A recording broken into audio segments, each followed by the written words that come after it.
What is up, guys? Welcome back to the HynesZ YouTube channel, and in this video we're going to be checking out the brand new Tsujigiri Pro pack.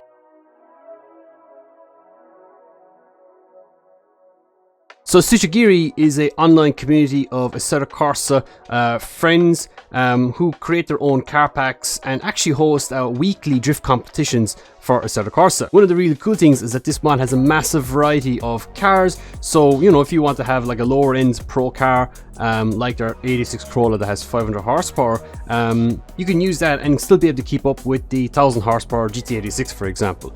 So lots of different variety. That's one of the main reasons why I quite like this car pack. You might have seen in the streams that I've been doing in the last couple of weeks that this is the main car pack we've been using in the streams.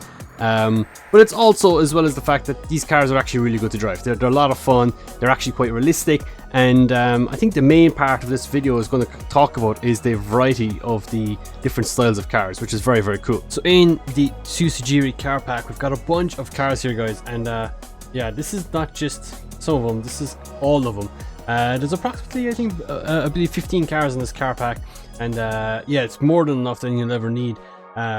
Like there's cars ranging from, you know, 500 horsepower like this A86 Corolla we see here, all the way up to 1000 horsepower, which some of the top spec cars like the Ford Mustang and the S13 and stuff have. So a lot of variety of power packs. I mean, you can probably nearly say that you can split them up into two groups, you know, Pro 2 cars ranging from 500 to 700, and then you got your Pro spec cars, which are the 700 to 1000 horsepower cars. So yeah, look, lots of S chassis here as well. We got an S13, we got James Dean's S14.9, I got this 86 Corolla, we got an Altezza, an E92 and 3, GT86, an SC300 or SOAR, we got an S550 Mustang, I believe it is called, we got an SN95 Mustang, a PS13, a 1VIA. I particularly like this car. This car is an SR20, guys, it's sick. We've got another S13 with an S15 front end, that's actually a 180, should I say. An S14A, another S14, another S14, and an S15 as well to round it all out. The interesting thing with all the S chassis is that they all have different engines. So yeah, there's a lot of different variety there for you guys to try out, and ranging even different like suspension layouts. So you can have like the high caster, which is kind of like, I suppose, the Naked Nakamura style car setup, or you've kind of got like the more James Dean style car setup too, which is in obviously in James's S14 here, or S14.9. So a lot of variety of different cars. For this video though, I'm not sure what cars we should try. We might try a different variety. We'll probably try, we've already driven James's car before in a previous video. I suppose you could say the preview of the Tsujigiri car pack. I mean, I have used these on stream. If you haven't, guys, already, I do stream on Twitch, YouTube, and Facebook, so you can check us out there if you really want to see me use these cars more in depth. But I will probably drive this S13. We'll probably drive another S chassis, and we'll probably drive one of the other cars in the car pack. Maybe the 86 Corolla. I haven't driven the 86 Corolla. We might try that on just to see what it's like. So yeah, let's pop into the game and let's try some of these cars out. So first up, we're going to try this Lexus SC300 powered by 2JZ with over 900 horsepower. Really interesting car. It's got Wi-Fi front and rear. It's got a sequential gearbox, so it's got all the, I suppose, the bells and whistles to make it out to be a pro car if you wish. So we're on A-Tron, which is a Russian drift track.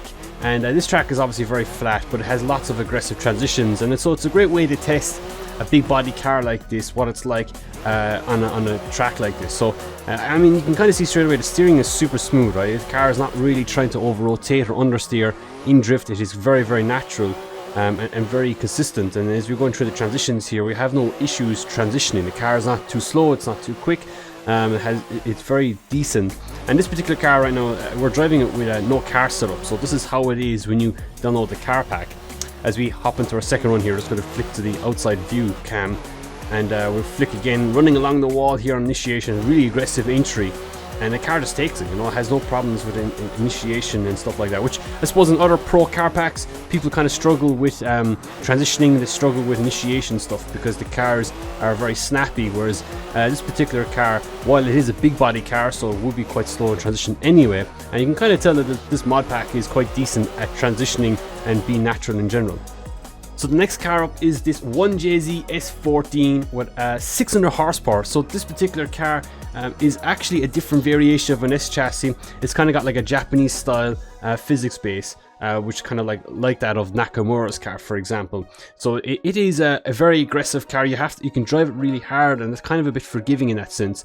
But it is a different style, and it is very bouncy. And we'll see that in the video once we start driving the car, that it is a little tricky. So let's hop into the game here and let's give it a try. So as we come into initiation, we're actually on the US drift version of English Town. So yeah, the FD is on English Town at the moment, but this is the actual race circuit where there was a little sim competition there not too long ago, and you can see the car is really aggressive on transition. It is very quick on the flicks and stuff like that. You can really aggressively power the car through the transition, but this car is super bouncy from the base setup. This is not the base setup. We actually have a modified car setup, as as my family dog walks in on me while I'm trying to record stuff, so I send them out very quickly. So anyway, yeah, this car, you know, the base setup out of this car for this particular track anyway, and I suppose it's going to be the case for most tracks anyway, it's just too bouncy, you know. It's very difficult to drive, and it's a driver's car, you know. Like I had to do some setups on this to make this video clip possible, and once with the setup, it actually looks to be driving really well. You know, can really drive the car. I mean, the best way to put it, it is a driver's car. You know, if you like to push the car hard, you like to drive a car, you like to be the owner of it, or the top guy over the car, you can really make it work with this thing. And it's definitely a enjoyable experience.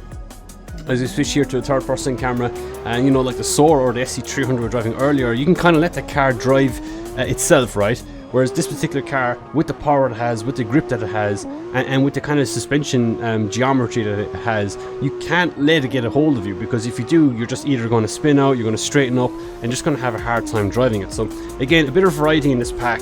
You got the easier cars to drive, which are, you know, stuff that we're kind of all used to within VDC, and you got these cars too, which are a little bit trickier as well. So our final car for this car pack is going to be the Pro PS13 LSX supercharged. Now this car has about 940 horsepower. It's a crazy amount of power, and again, slightly different suspension layout in this particular car. This has got the FDF steering kit as well. So yeah, again, a little bit of difference between the S14 we drove earlier, and also from the Soar that we also drove earlier. So kind of got three different styles of suspension layouts, and you know, that's one of the interesting things. You know, this car has 940 horsepower. So in this particular driving of the car, we're actually going to try out the two tire compounds that we can use, and you know, I think that's kind of one of the cool things about this mod. Again, look, you have two different tire compounds. You got a different variety of cars, between lower horsepower, like 600 horsepower cars, all the way up to, you know, nearly 1,000 horsepower pro spec cars you would see in Formula D or in Drift Masters, for example. So yeah, let's hop onto this car. We're going to go to Road Atlanta for this particular one, and let's see what it's really like. First off is the V8 sound. It sounds nuts. For V8s, I'm not a big fan of V8s. Well, not that I'm not a big fan. It's just, you know, I don't know, I like my turbo JZ 6-cylinders, so, you know, I think they're more enjoyable. But one thing I wanted to point out here is going up the hill is, you know, we went to go up the hill into the zone here, and we actually come up short. We actually have to do a massive left foot brake to make it into the horseshoe area here. And as we go back down the hill, it looks fairly natural. Car drives quite nicely, transitions quickly through the final sector, and up the hill we go without an issue. So, you know, when something like this happens, obviously your mindset is to obviously try and fix that. You don't want to come up short in the outer zone, because if you do, you score less points if you're in competition, for argument's sake, or you could mess up the chase driver behind you, because he might think that you're going to run wider, but then he hits you because you've kind of stalled up a tiny bit. So let's go into our second run here, and let's actually try and like clean up and be more precise in this on this run, so that we're not making kind of those type of mistakes. So bigger angle initiation, probably a bit too much, but as we're going up the hill here, we're actually going to push the car up and start to slow the car down later, so that we can get into this outer zone nicer. And as you can see, we do a better job this time as we make our way through the horseshoe and back down the hill that we go. Now the thing is, this is on the medium tire compound, and straight away off the bat, it has way more side grip than that of VDC tires. So one thing that we're going to do here is we're going to try out the soft tires for this mod, and we're actually going to flick it over to the soft compound, running the same tire pressure, same car setup, and let's see what difference it really makes. And one of the things off the bat here is I noticed about an increase of, like, let's say 10 to 20% in tire performance. The car looks visibly faster. I think we can all agree here that the car looks quicker. As we launch up the hill, we have to fire it up there to make sure that it actually gets up the hill without any issues. And as we head back down the hill again, the car is carrying quite a bit of pace. So these tires are very, very grippy, and yeah, they make a big difference to the overall speed of the car. However, I suppose the question has to be asked, is it worth having soft tires in a mod like this? You know, the medium tires are very drivable, maybe the soft tires might be too much grip, and so I suppose it's nice to have that option for the variation, but it may not necessarily be needed. So guys, that is going to be it for the Tsujigiri Pro Pack. I hope you guys did enjoy this video. It was a lot of fun to make. Now, I did mention that I was going to drive the 86 Corolla, but that thing is nuts. So we're going to leave that for a separate video because I think that deserves its own video because that car is bananas.